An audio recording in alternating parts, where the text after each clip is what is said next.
A 2, 3, and...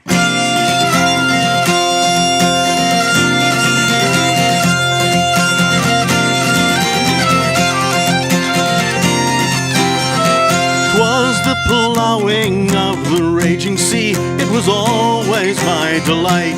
Those who love in old landlubbers, no dangers did they know. Not like we long jack hearts of gold who plow the ocean through. Not like we long jack hearts of gold who plow the ocean through.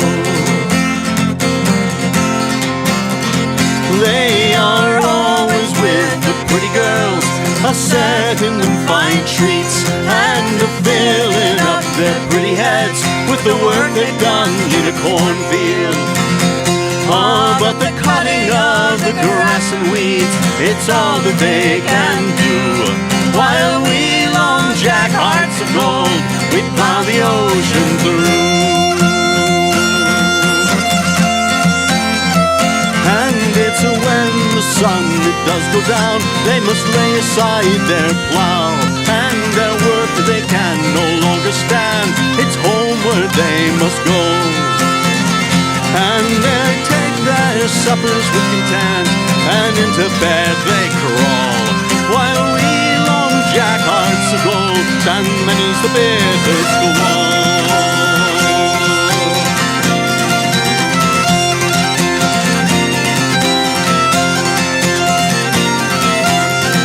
Now the seas they run full mountains high, which toss us up and down. We are in the midst of danger, boys, for fear our ship might found. Oh, but never be downhearted, boys, we'll see our girls again. In spite of all our enemies, we'll plow the raging main. We will sing to every port of land which ever yet was known. We will bring back gold and silver, boys, when we return to home. And we'll make our courtships flourish, boys, when we arrive on shore. And when our money is all gone, we'll plow the seas for more.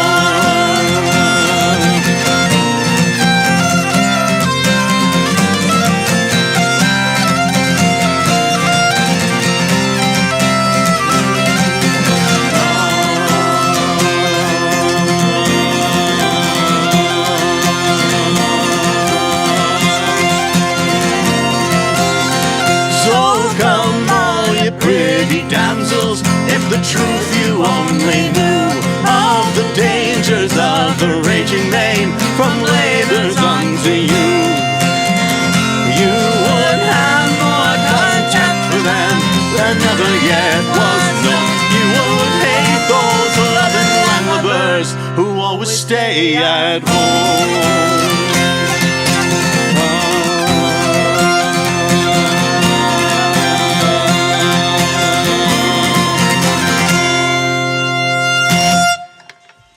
Hello, welcome. Felicia's checking to see if we're really there or if we've just been... We're there. I was hearing things on the side of my ear, like it was kind of weird. Because my phone was playing what we were doing, but of course several seconds behind us. Oh, turn that down. Hi, I did. I turned it down. Horrible. Hi, Trapper. It is another gang. Hi, everybody. Thank you. What, all I can say is to the people from Seattle, what are you doing inside on a day like today? It's right? It's absolutely stunningly gorgeous here in the Pacific Northwest. Who's Mr. Spock? Oh, wait. And who's Sir Spellleaf? Which is they're both awesome names, by the way. Mystery people. Mystery viewers. Yeah, mystery viewers. Well, you're welcome, whoever you are. And if you see random viewers posting, well, that's me. Some of you know that already, but I thought I'd make it clear. Anyway, thank you for being here. Woohoo! And yes, I'm thrilled to be playing again. And I should be tuning, sorry. So it's a good time for warm summer weather when some people are thinking about the possibilities of, wouldn't it be pleasant to take an ocean cruise and really, get the sea air and enjoy yourselves and have a wonderful time. There's Certainly the cruise ships nowadays have marvelous facilities.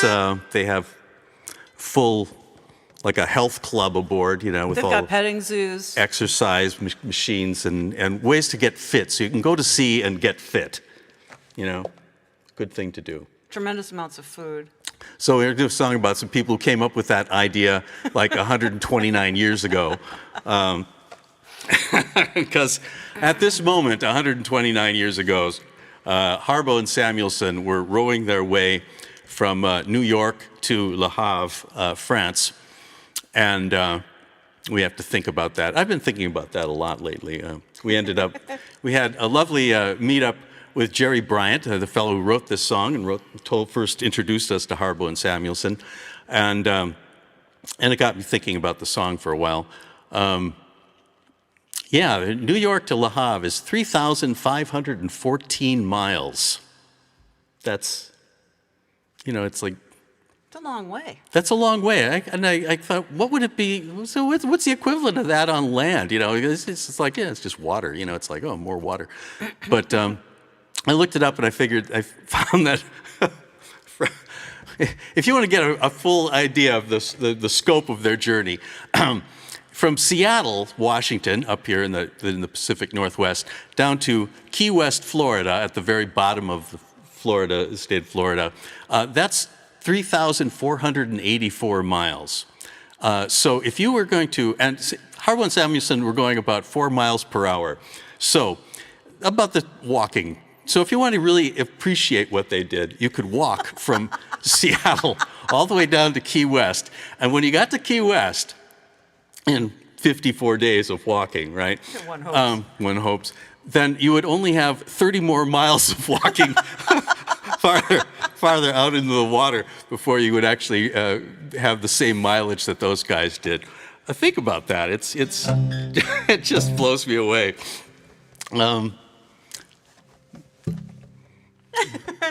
It is. It is amazing, isn't it? I mean, holy smokes, you know. And not only that, I mean, if you're really following what they did, not only do you have to walk. Well, if you have a partner here, say, you know, you choose your friend. Hi, dear, would you like to go and walk to Key West with me? No, but yeah, for this moment, I'll say yes. They did their rowing. They rowed 18 hours a day and then took turns getting 3 hours sleep. That's what it says. Yeah. So it wouldn't just be walking from Seattle to Key West. You'd have to walk for 18 hours, and then one of you could take a nap while the other one carried you piggyback and kept walking. And then you'd wake up, and then you could switch over and carry your partner for another 3 hours, and then get back and walk another 18 hours together. Yeah. I mean, think about that. That is just amazing. Just amazing. I was in tune. When they had the centennial of that,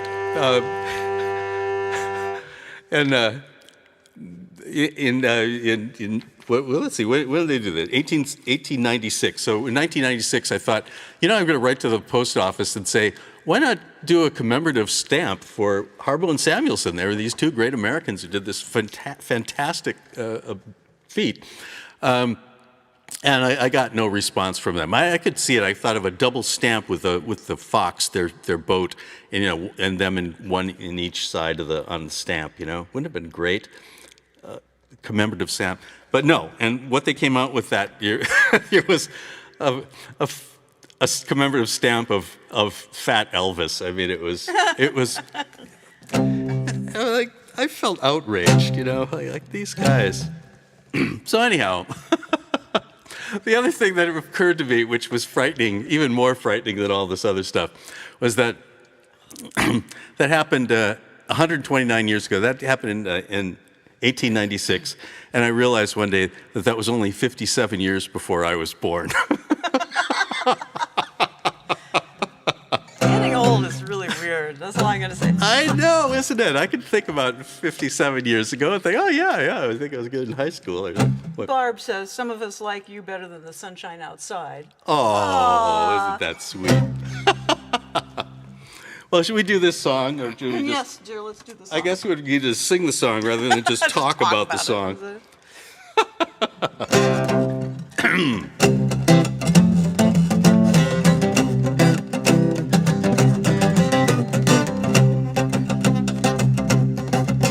In Brooklyn, New York, at the turn of a century, lived two young Norwegians, so brave and so bold. Frank Samuelsen, only halfway through his 20s. George Harbo had just become 30 years old. Now Harbo had spent all his life on the water. He shipped in square riggers when only a lad. His partner likewise was no danger to working, no matter the task. He gave all that he had. These two daring oystermen, they saw a great challenge. If men in a vessel, no matter the size, could cross the Atlantic without steam or canvas, then fame, wealth, and glory would sure be their prize. Now dredging up oysters by hand is no picnic, and these two Norwegians were tough as a whip. Says Frank, if we row only 4 miles an hour, in 54 days we could finish that trip. We'll see you in France, or we'll see you in heaven, cried Harbo and Samuelsen out on the bay. Two hardy young oystermen after adventure, and no one believed we could row all the way. Obtaining a sponsor, they started their training. They ordered a dory of cedar and oak, just 18 feet long and a draft of 8 inches. Foxen was the name of their cockle shell boat.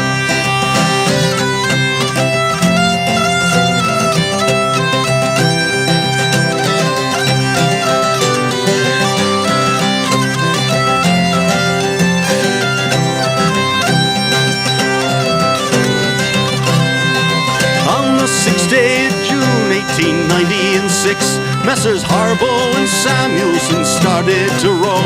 They took food and water to last until August, and the newspapers said they were foolish to go. We'll see you in France, or we'll see you in heaven, cried Harbo and Samuelsen out on the bay. Two hardy young oystermen after adventure, and no one believed they could row all the way.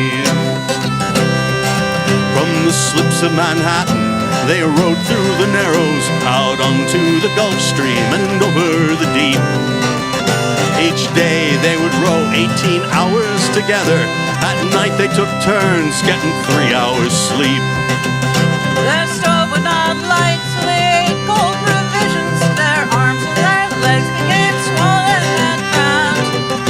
The on-passing vessel that took them on board was their only relief from the cold and the damp. Then out on the Grand Banks, the weather attacked them. The wind humped the water into mountainous waves. They lashed down their oars and tied on their lifelines and prayed they were not going straight to their graves. We'll see you in France, so we'll see you in heaven, cried Harbo and Samuelsen out on the bay. Two hardy young oystermen after adventure, and no one believed they could row all the way. Then out of the dark came a monstrous wave, capsizing the Fox and her terrified crew. Their lifelines held fast, but they lost half their water, and most of their food it was swept away too. They carefully rationed the little remaining, praying for help as they rode on the brine. Then out in the distance they spied a tall ship with the colors of Norway floating behind. Now that captain could not be convinced they weren't crazy, but he gave them supplies and they went on their way. By the lines on the chart they were halfway to Europe, but now they must row 60 miles every day. We'll see you in France, so we'll see you in heaven, cried Harbo and Samuelsen out on the bay. Two hardy young oystermen after adventure, and no one believed they could row all the way. Now the weather held fair, and the two men kept pulling all through each long day and far into each night. Then early one morning, before the sun rose, out on the horizon they spotted a light. On August the 1st, they made land off St. Mary's on the south coast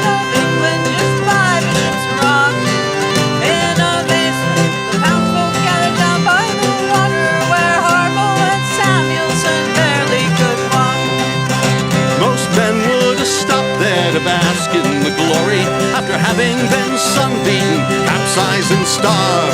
But they were both back in their boat the next morning, and in less than a week they arrived at Le Havre. We'll see you in France, so we'll see you in heaven, cried Harbo and Samuelsen out on the bay. Two hardy young oystermen after adventure, and no one believed they could row all the way. So those of you listening who yearn for adventure, like Harbo and Samuelsen so long ago, like them, be prepared for the task you are facing. They were not only brave, but by God they could row. We'll see you in France, so we'll see you in heaven, cried Harbo and Samuelsen out on the bay.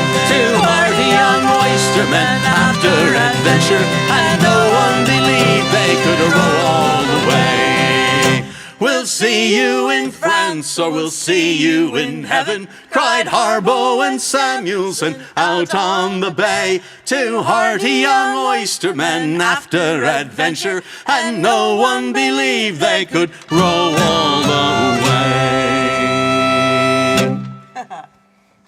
They did, didn't they? They did.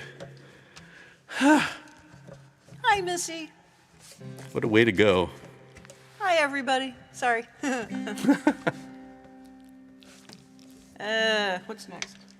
Something else. I should be turning the page in here. So Jerry Bryant made a couple change. Well, he made one particular change in the lyrics to that, because originally the song, some of you might remember, mentioned that a newspaper offering $10,000 reward for or a prize for anybody who could do that feat, and he found out after he had written the story, after Jerry had written the song from this story that was in the Old Farmer's Almanac, then he discovered that the author of that story had just kind of added the $10,000 to make it a little more interesting.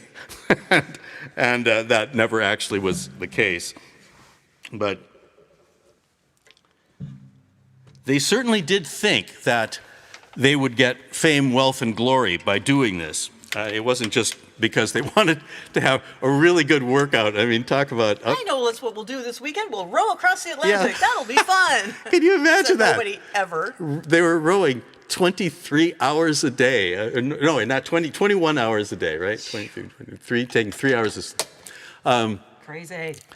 I was just imagining them finally getting to where they were going, and like people having to help out just to lift their arms, for two people on each side just to get their arms out of the boat. Just, holy crap, that must have been intense.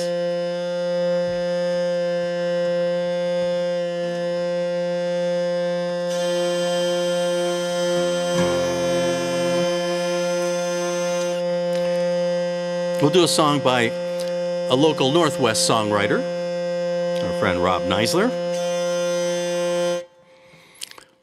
who wrote this song in honor of the 100th anniversary of the Ballard Locks. The Ballard Locks in Seattle are wonderful set of locks that join Lake Union and Lake Washington to the Puget Sound. And for anybody watching from the UK, I have to point out that, over here, we think 100 years is a long time. So, worthy of a folk song, I think you probably have many, many locks that are way older than our whole country over in the UK in particular, but think of Amsterdam. But they think 100 miles is a long distance, It is over there. Oh. It could take you weeks, Yeah. even if you were walking. I hadn't thought about that. I've got to get the map program out and look at the journey and find out what the equivalent would have been, the European equivalent to go for 3,514 miles. I mean, it's probably to somewhere to Russia or something from England. Anyhow, let's call it Lift Me Up. That's Great chorus. lovely song, nice chorus, sing along.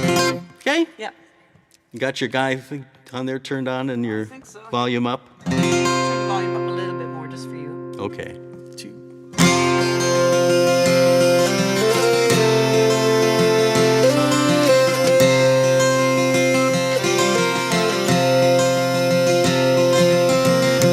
Union rocks me awake early morn. Cast off the lines, push away from the docks. Feel her heel over as we bear for the locks. Another day sailing. The Ballad locks are 100 years old. The gates swing open and pull me inside. Think of the thousands who have taken this ride. All the sailors gone before me. Lift me up, lay me down, let me in, I'll come around. Push me out into the sound to sail the ocean.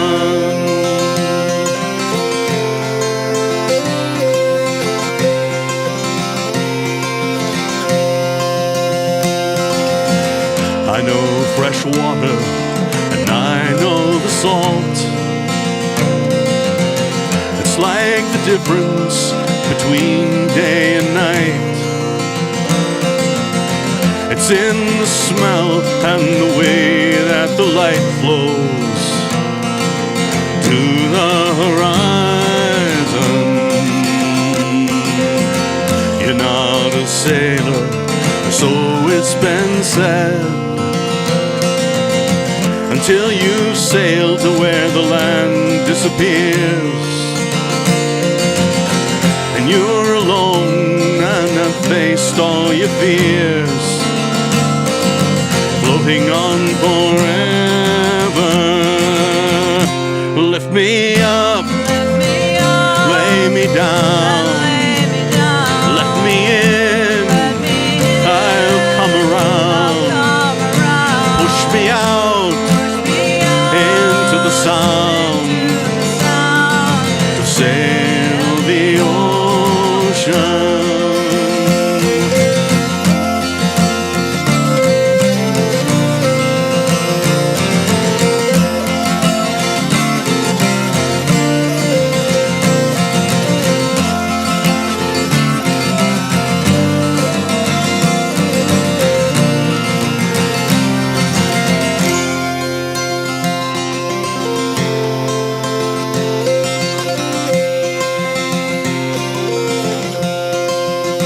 They say that life has its ups and its downs,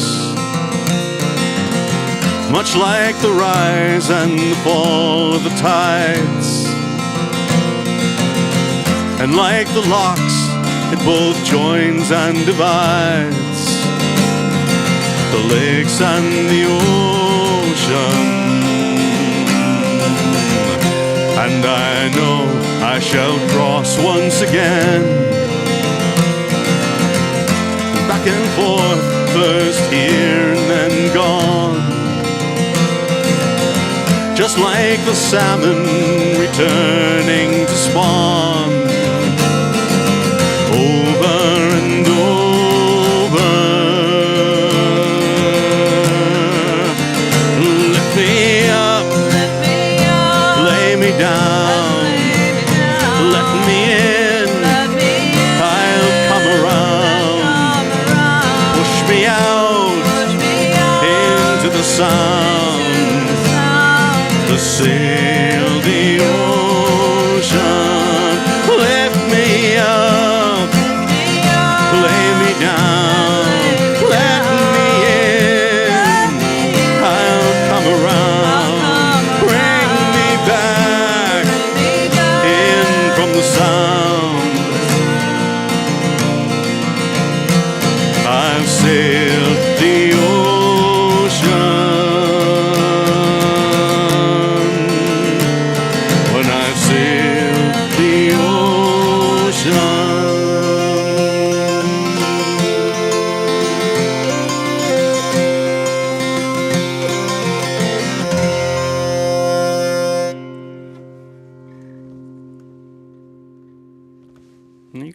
Rob Kneisler. Isn't that Rob a great Kneisler. song? That's a pretty song. I really like that song.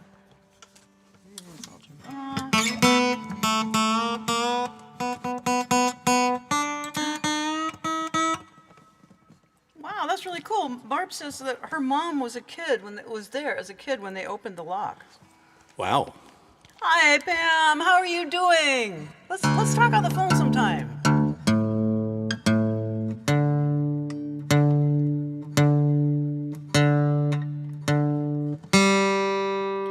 And Dawn Peabody showed up all the way from Vermont. Hey. With Liana Tennell. She's, I can't read today. It's my problem. Oh, I gotta take this thing off, don't I?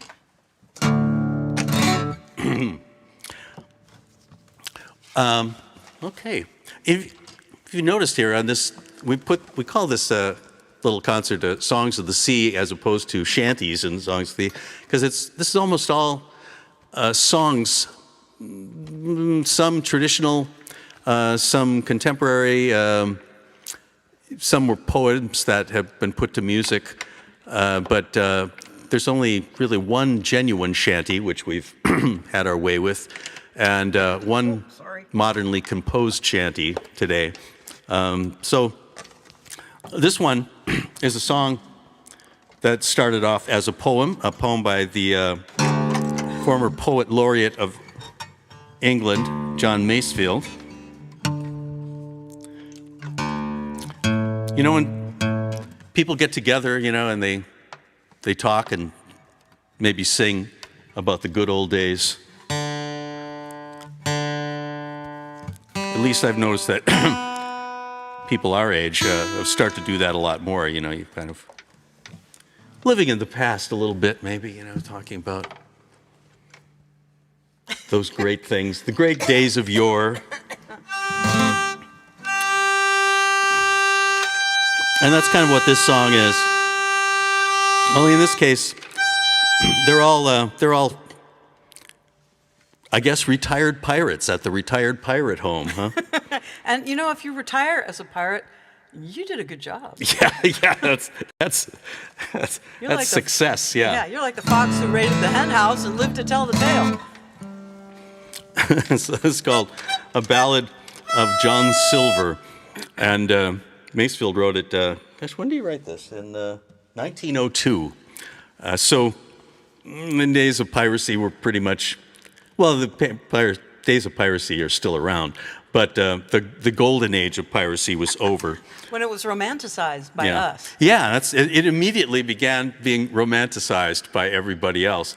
And I think, since he calls us, names us after one of the characters from Treasure Island, you know, so John Silver, you know, so I think he's kind of poking a little bit of, poking a finger at that romanticized golden age of pirates. And you know, pirates never buried their treasure. According to the latest thing I read, they spent it. They spent it? Why wouldn't you? I suppose it's like it's putting it in the bank, you know, except this only it's in a sandbank. In a sandbank, yeah. Putting it. And I got to tell you, that's a really bad idea. Burying something in a sandbank. Tide comes up. Oh, look at that. So the song has a couple of interesting things into it, if you don't mind me blathering on about this a little bit, because it's a curious line. When we first found this poem and started doing things with it, there was a line about a chicken coop, and we're like, what the hell? What the hell? Why would these people be lamenting about a chicken coop not being on the lack of a chicken coop? You know, it's like, that seems pretty picky when you're being set on by pirates, and they're going, well, you don't even have a chicken coop. Kind of a pirate argument. But the thing is that some ships had carried chickens and had chicken coops on board, and it wasn't so much the fact that they had chickens inside. The point in here is that it was a lockable space, and if you were captured by pirates, if there was a convenient place to lock you up, they couldn't just let you run around the ship, you know. But if there was a convenient place to put you, they would lock you up, and then they would set you on some, you know, maybe a desert island someplace, or who knows, maybe a port if you were really lucky. But if there was no convenient chicken coop around, it was not as fortunate for these survivors. So, yeah, survivors. Ballad of John Silver. 2, 3.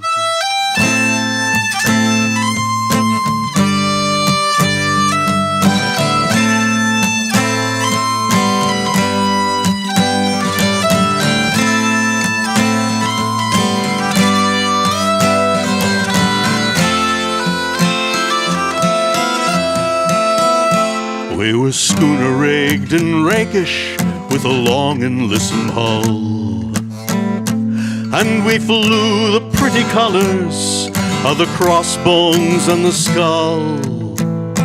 We'd a big black Jolly Roger flapping grimly at the fore, and we sailed the Spanish water in the happy days of yore. We'd a long brass gun amidships like a well-conducted ship. We had each a brace of pistols and a cutlass at the hip. It's a point which tells against us and a fact to be deplored.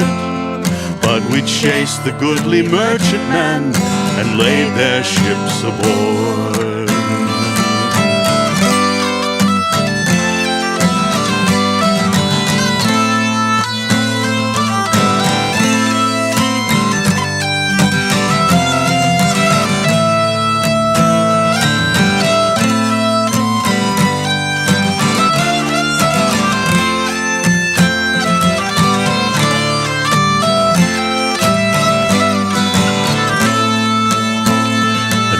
The dead men fouled the scuppers, and the wounded filled the chains. And the paintwork all was spatter-dashed with other people's brains. She was boarded, she was looted, she was scuttled till she sank. And the pale survivors left us by the medium of the plank. Oh, and then it was while standing by the taffrail on the poop, we could hear the drowning folk lament the absent chicken coop. And then having washed the blood away, there was little else to do than to dance a quiet hornpipe as the old salts taught us to.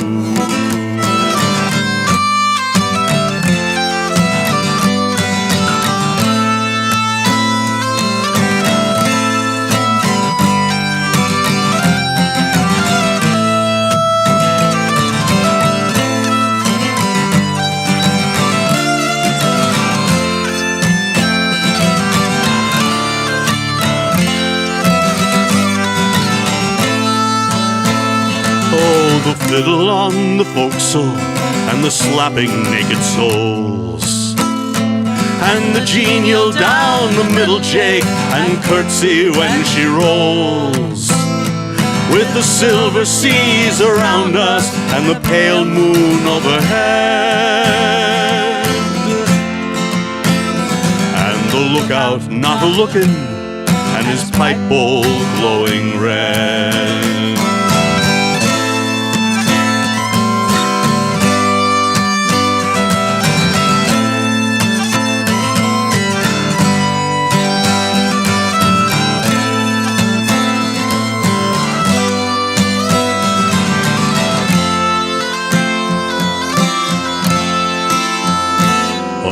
Pigtailed quitting pirates and the pretty pranks we played, all have since been put a stop to by the naughty Board of Trade. The schooners and the merry mews are laid away to rest a little south of sunset in the islands of the blessed.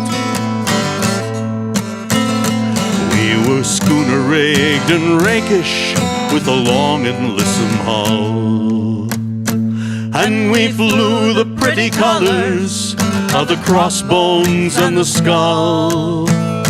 We'd a big black Jolly Roger flapping grimly at the fore, and we sailed the Spanish water in the happy days of yore.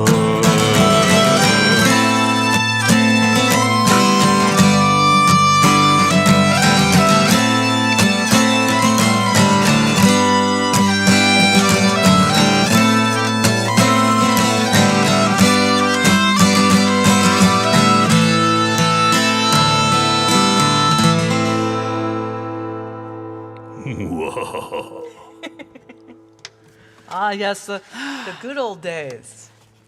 Nobody ever talks about that aspect of the good old days, do they? Well, very rarely. And they point out in there that it was the Board of Trade that put an end to piracy, really, and that's something to think about too. You know, it wasn't like we're outraged at these criminal acts, blah blah blah. It's like this is bad for business, and we just can't allow this. You know, that was the big problem. You know? Finances. It's always finances. Hi, Oh, Judy. good. Hi, Judy. So nice that you're here. Thank you. David Carson says he loved John Silver. That's a spooky thought.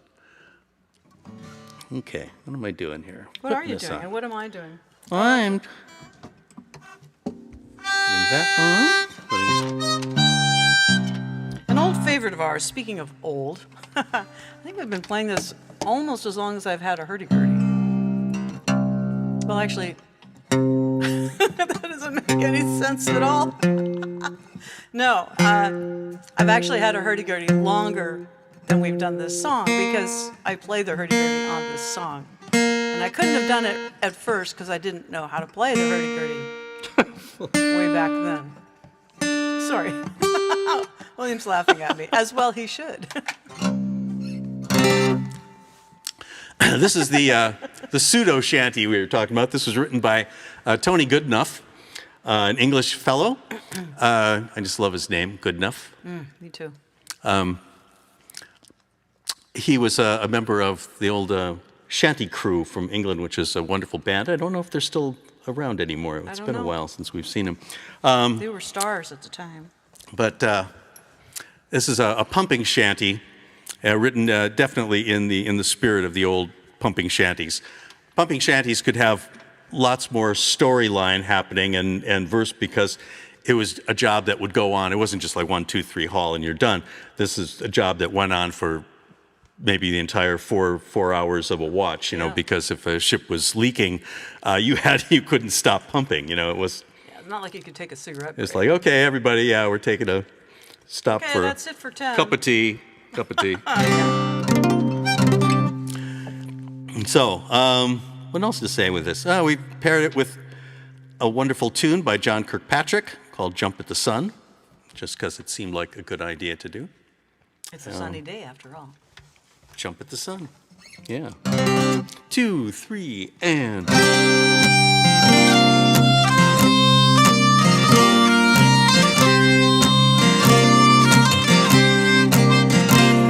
They say life has its ups and downs, that really now is quite profound. I'd like to push the capstan round, but it's pump me boys before we drown. Pump me boys, pump her dry, down to hell and up to the sky. Bend your back and break your bones, we're just 1,000 miles from home.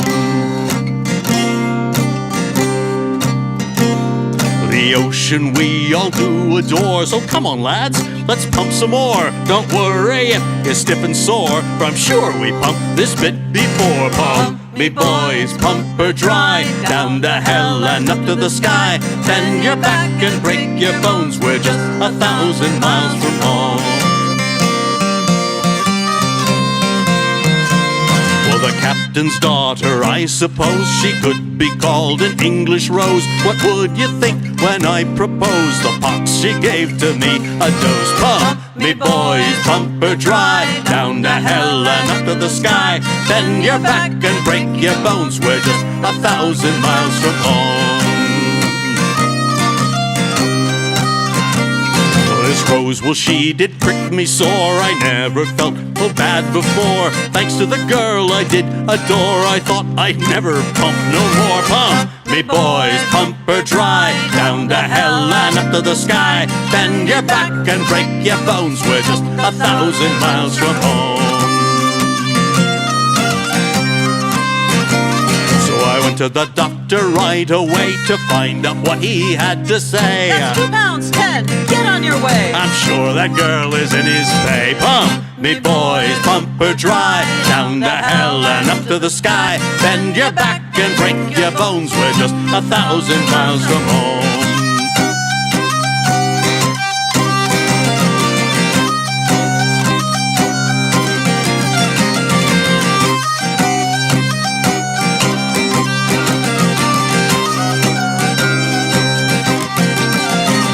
Sometimes when I am in my bed and thinking of the day ahead, I wish that I could wake up dead, but pumping's all I get instead. Pump me boys, pump her dry, down to hell and up to the sky. Bend your back and break your bones, we're just 1,000 miles from home.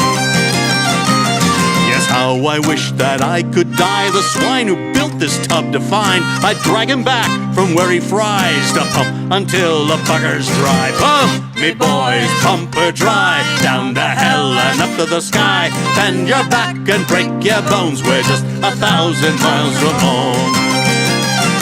Now if Noah had used him for his ark, now wouldn't that have been a lark? From rising sun till getting dark, the animals all hard at work singing, pump me boys, pump her dry, down to hell and up to the sky. Bend your back and break your bones, we're just 1,000 miles from home.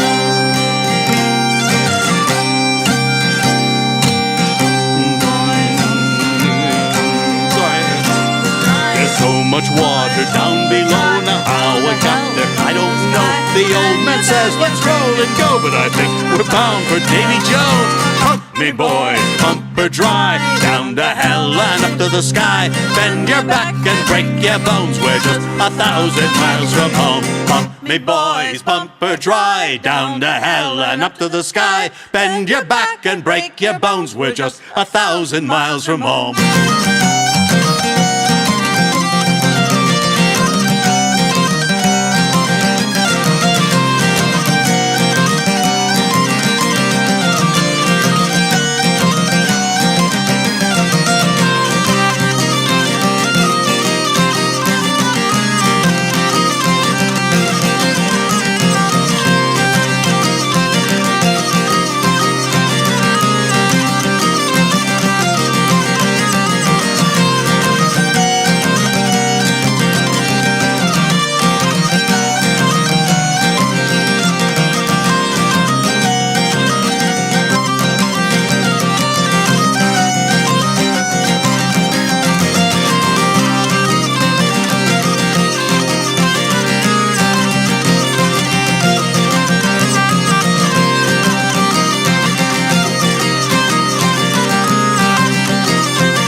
Exciting.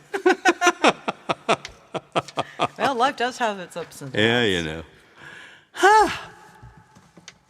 So, you know, for the winter holidays, we learn a lot of different tunes and stuff, and it seems kind of sad to only get to play them like once a year, as much fun as that is. So we kind of repurposed. Yeah, something. Well, here, we'll tell you about it. This is a shanty.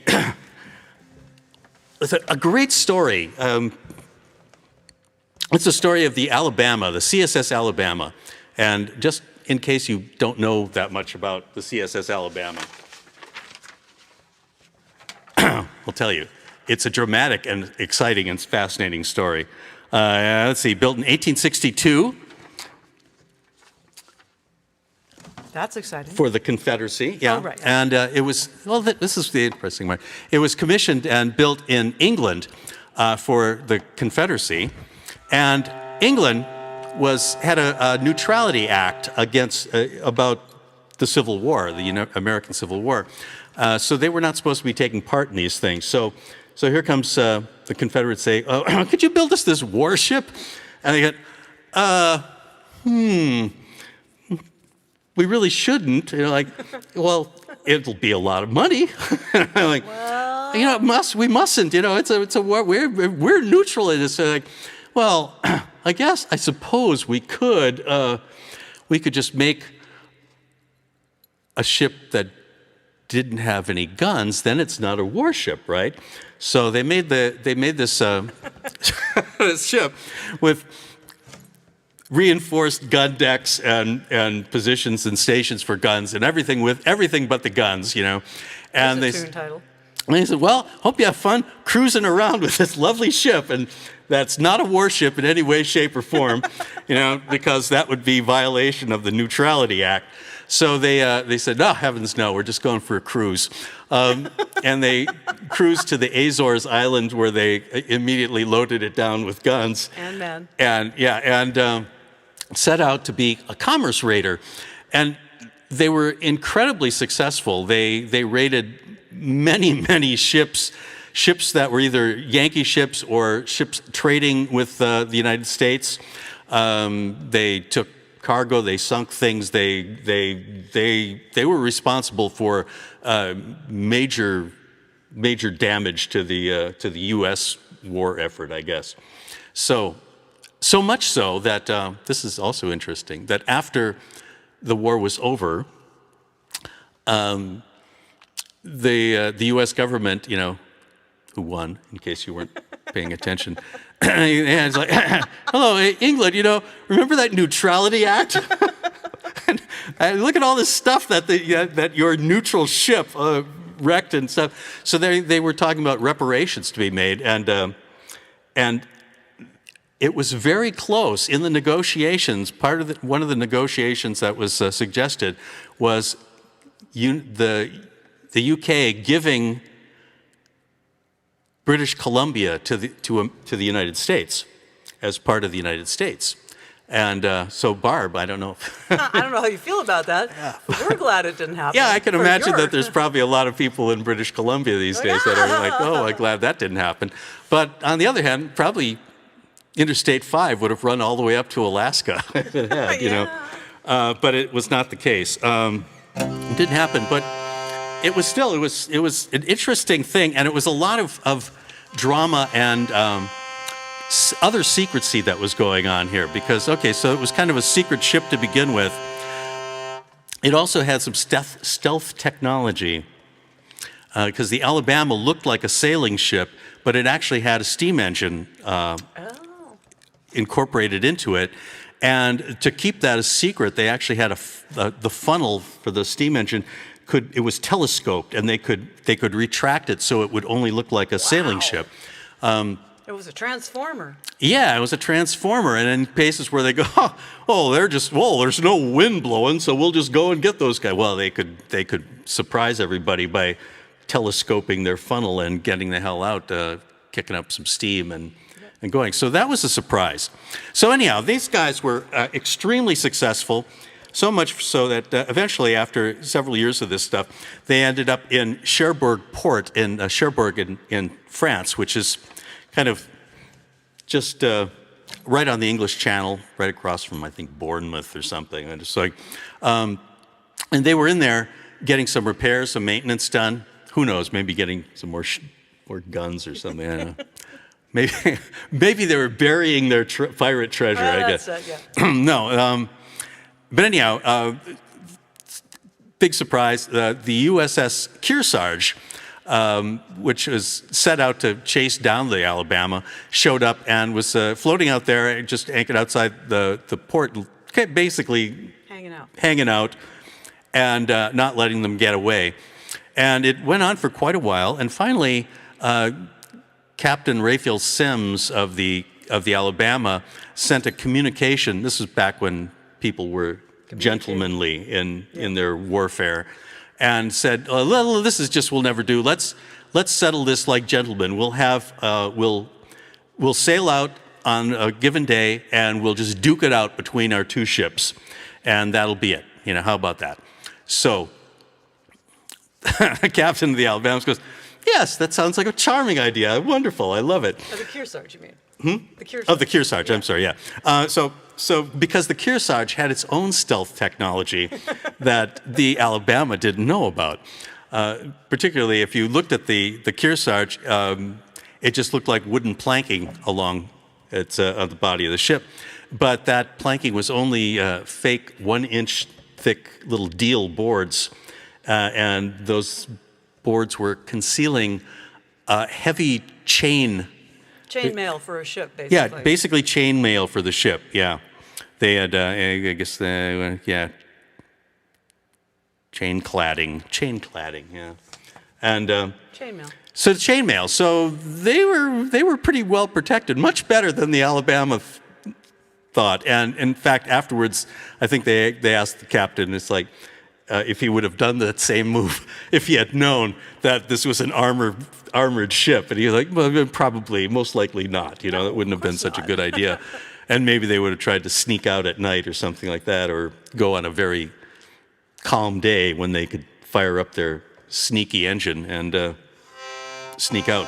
Anyways, it was a very dramatic thing. And since they announced the time of this battle, people being what they are, thought, well, I'm not going to miss this. There's nothing on television. And they packed up their picnics and their kids and pets. They came out onto the bluffs overlooking Cherbourg to see the site, and made a day of it. They watched the show, and actually the French painter Edward Manet came out and set up his easel. He did, he set up the easel and did a painting of the battle between these two, which is still around today. It's quite an exciting thing. Hang on. So, Close enough. So the point is that if you would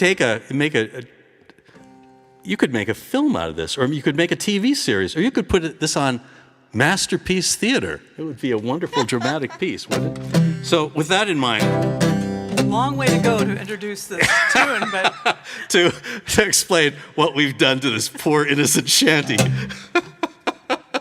Wish us luck, huh? I'll say. 1, 2, 3.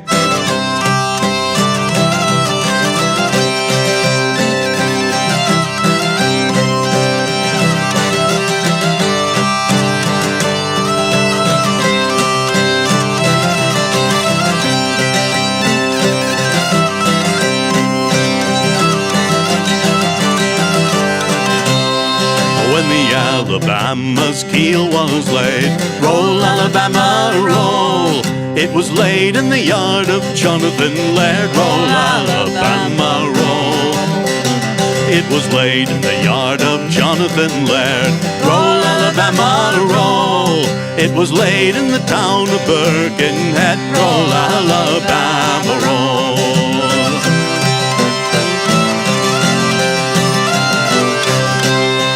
Down the Mersey way she sailed then, roll, Alabama, roll. At the Azores she got guns and then, roll, Alabama, roll. From the Western Isles she sailed forth, roll, Alabama, roll. To destroy the commerce of the North, roll, Alabama, roll.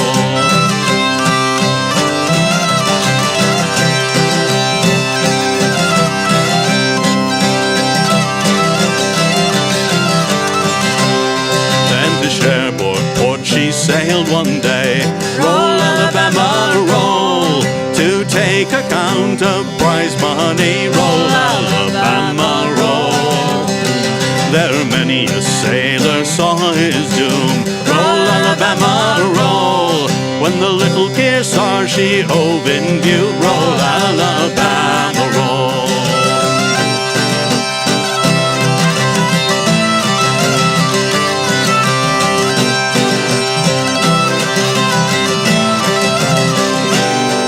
She challenged them to a fight at sea. Roll, Alabama, roll. The pride of the North and South Navy. Roll, Alabama, roll. Then a shot from the forward pivot that day. Roll, Alabama, roll. Took the Alabama stern away. Roll, Alabama, roll.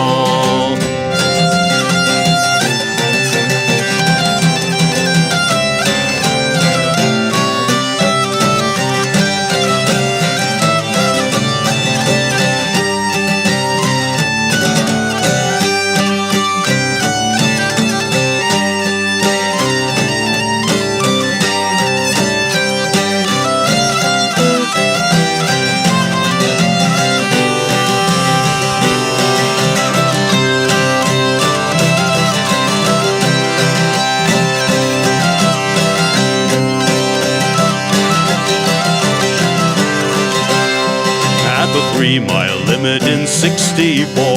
Roll, Alabama, roll. The Alabama sank to the ocean floor. Roll, Alabama, roll. At the 3-mile limit in '64. Roll, Alabama, roll.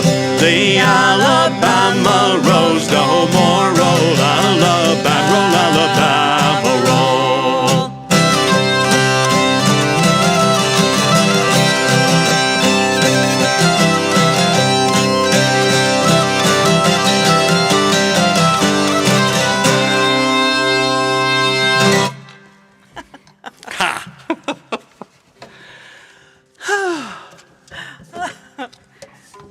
Ah, the good old days when you got your portrait painted during a fight at sea between two ships. You just see him with a megaphone going, wait, could you hold it right there? Hold that, please. Yeah. You know, that's... Somebody stop that wind. It's blowing the clouds around way too much. Okay, just checking here. Mary Peters, oh, hi. We would have stopped, Barbara says, we would have stopped that all the way to Alaska shit up here in Canada. I was like, thank heavens, because wouldn't that have been a bad idea? Oh, gross. If you've forgotten, it was the I-5 going all the way to, like, Anchorage or whatever.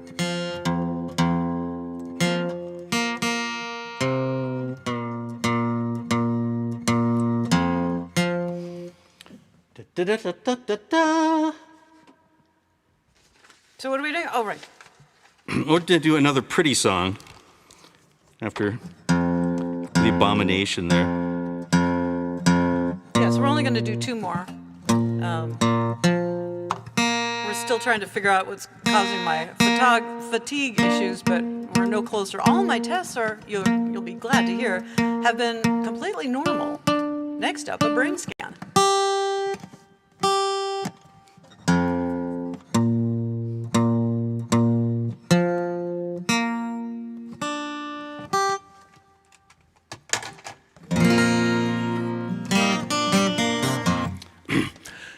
Another song, contemporary. Well, yeah, I'm not sure exactly when this poem was written. But it was the basis for a song for our friend Bob Zentz on the East Coast. It's a poem by Marjorie Howell called "Companioned by the Sea," and it's a wonderful little song about people who go off to sea and the people who stay behind, and the things that they share. It's a lovely thing. Yep. Mm-hmm. Companion by the Sea.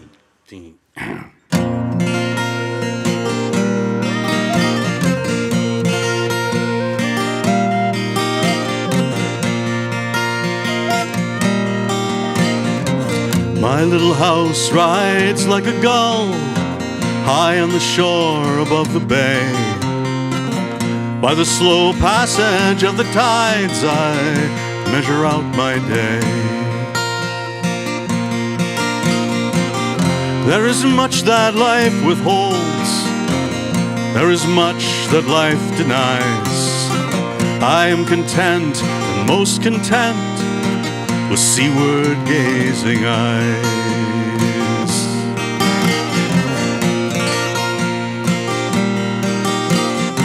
My dreams sail with the tall white ships, though I must ever bide at home. I share the blue of singing space, the bitter kiss of foam.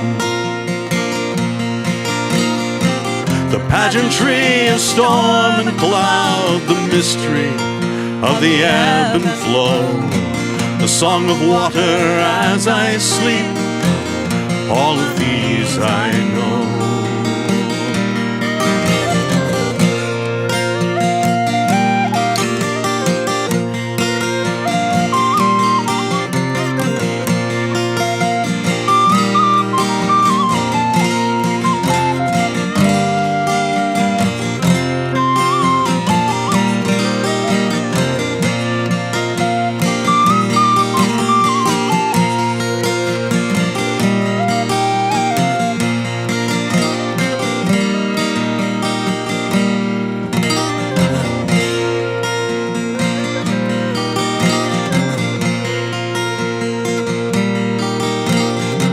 No lesser joy can dim the spell of quietly enchanted hours, when the sea wore reflected stars upon her breast like flowers.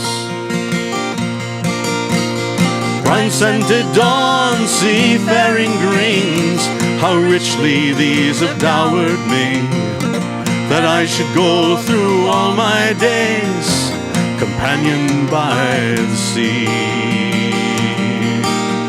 Brine-scented dawn, seafaring greens, how richly these have dowered me, that I should go through all my days companioned by the sea.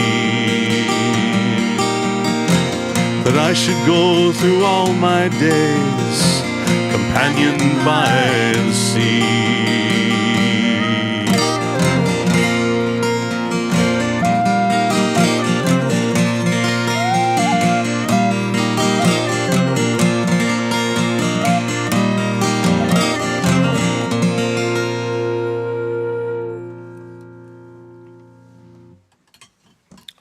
So pretty. Pretty song. And actually, that song is very appropriate to my life, weirdly enough, even though I didn't know about sea shanties until I met William. That's right. You grew up on an island overlooking Puget Sound. Yeah. And went sailing every summer. My dad was an actual ship's captain. Listening to the song of water as you sleep. Yes, especially on the boats. That was awesome. Little waves rattling against the hull. Pretty cool. Oh, I suppose I should tune, shouldn't I? I'll let you tune first. You let me tune, because I've got lots of tuning to do. Remember, I have to put that back. Oh, yes. So I don't really know what to say about this song, except for that it's really, really long. And originally it was done verse, chorus, verse, chorus, verse, chorus, verse, chorus, verse, chorus, verse, chorus. But William changed that. Not that much.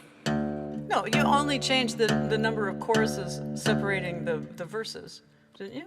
No? No, not really.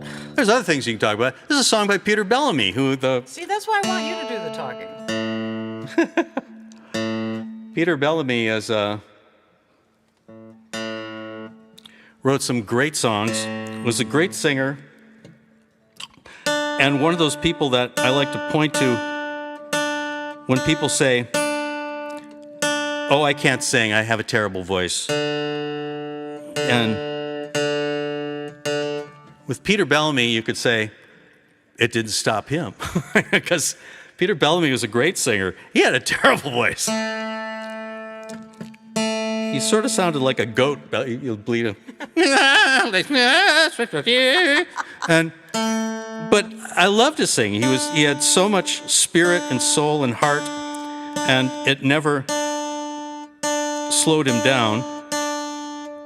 And he stood out in a crowd like nobody else. And he had this project. Actually, he did many projects. Did a lot of things with Rudyard Kipling's poems, setting them to music. And then at the age when everybody was doing operas, they were, it was rock operas, there was Tommy, there was Jesus Christ Superstar, and so Peter Bellamy decided he got to jump into this bandwagon. He decided to do a folk opera, and it was called The Transports, and it was songs about the days of the transportation of usually, well, it says criminals, but I mean, it was poor, unfortunate people. You went to Australia. I mean, it's really kind of. And Australia was so far away. It was considered really. It was like a life sentence. And literally, it would be like for stealing a loaf of bread to feed your family. And this is one of the songs that came out of that album. Originally, the original recording of it, Cyril Tawney sang this song, and we did change it a little bit. We changed the little cadence, that thing. And then, of course, we mess with songs all the time. That's what we do. We're song tinkers. We tinker songs, I guess. Tinkerers, yeah. Anyway, it's still got a great chorus. Yeah, it's called Roll Down. And we've taken a few liberties with it, so see if they come up. 2, 3, 1, 2, 3.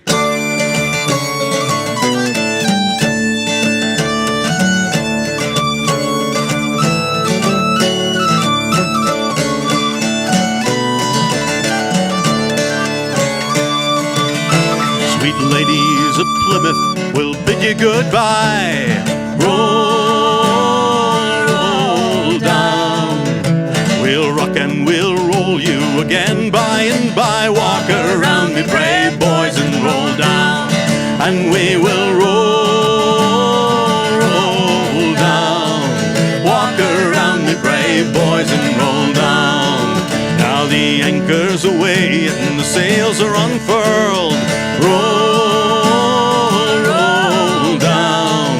And we're bound for to take her halfway around the world. Walk around me, brave boys, and roll down. And we will roll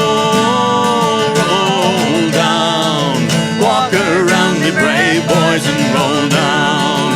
In the wide Bay of Biscay, the seas will run high. Roll down. And the poor sickly transport, I wish they could die. Walk around me, brave boys, and roll down. And we will roll down. Walk around me, brave boys, and roll down.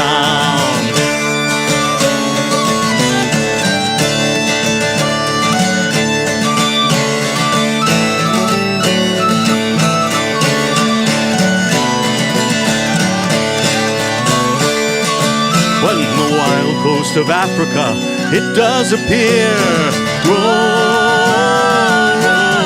down. All the poor nervous transports will tremble with fear. Walk around me, brave boys, and roll down. And when the Cape of Good Hope it is rounded at last, roll down. All the poor lonesome transports belong for the past. Walk around me, brave boys, and roll down. And we will roll down. Walk around me, brave boys, and roll down. And the great southern whales on our quarter do spout. Roll down. All those poor simple transports, they'll goggle and shout. Walk around me, brave boys, and roll down. And we will roll down. We will roll down. We will roll walk around me brave boys and roll down.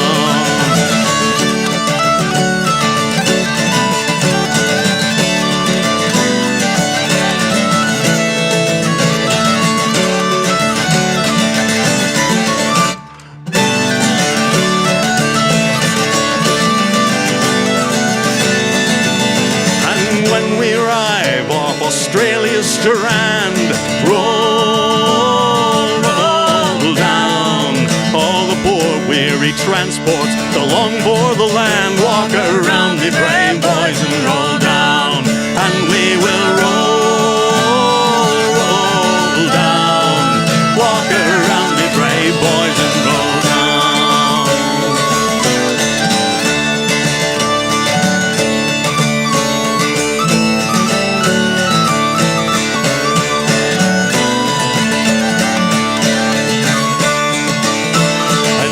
Set sail for old England's shore, roll, roll down. All the poor stranded transports, we'll see them no more. Walk around me brave boys and roll down. And we will roll, roll down. Walk around me brave boys and roll down. And sweet ladies of Plymouth will pay all your rent, and we'll roll, roll down and go roving no more till our money's all spent. Walk around me brave boys and roll down, and we will roll, roll down. We will roll, roll down. We will roll down. Walk around me brave boys. Walk around me brave boys and roll down.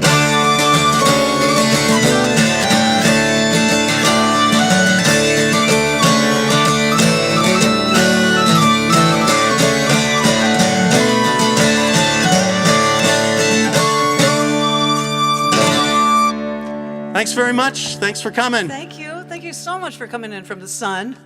We'll see you again. Hope so. Thank Take care, you. you guys. Bye.